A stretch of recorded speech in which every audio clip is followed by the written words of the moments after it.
Ben yıkılacağım buradan. Saklanacağım bir bakım girdi bura.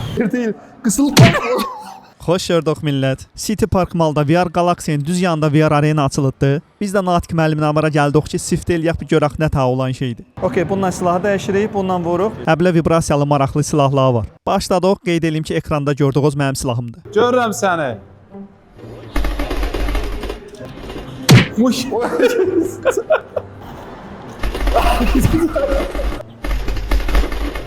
Hardasan? Bıldıyam. Vay pes səni. Namət.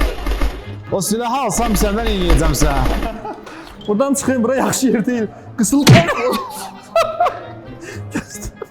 Gördü orada vura bilmir. Normalda nəzarət eləyib qoymurlar oyunçular bir-birinə dəysin. İndi biz əblə istəmişdik. Ha sən harda dayanmışsan? arkanda eğilmişim ve arkama çevir. Arkama çevir lan arkama.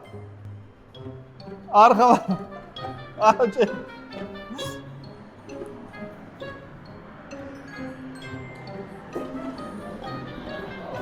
Buradayım ve burada. Oy.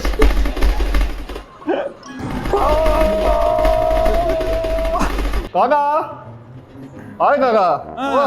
Aa buradayım. Ay sənin bura gəl hə. Oldu. Tepesine tep. Qəşəng. Oy.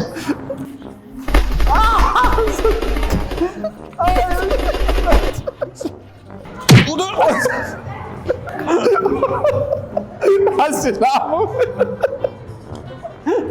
Həqiqətən çox əyləncəli idi. Hə, qeyd edeyim ki, 10 nəfər bir yerdə oynaya bilir və yeni açıldığı üçün bir ay ərzində bir nəfər üçün ödəniş cəmi 5 manatdır. Sonda Natiq müəllimə zorla dedim ki, bu paraşütü yoxlamalısan. Allah! Buradır! Buradır! Gözümü yaptım! Vallahi kuşlar! Alın sen de alın! Bıkkırıza bak! Alın sen! Buradır! Vallahi! Alın burada yıkasam bunu darlasam ben! Elimi pek tut lan adam. Bu ne de ayağım değil mi buna?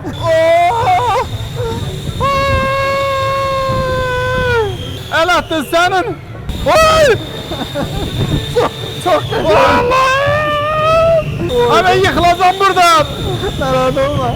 Burası yaxşı yer oxşur. Yok, saklamadı burada. Ha burada sakladı hiç olmasa. Saklayacağım bir bakım girdi bura. Sakla. He ne ola bir yerini sakla. Oy Allah! O berk gelir. Oy Allah! Həsrətlər.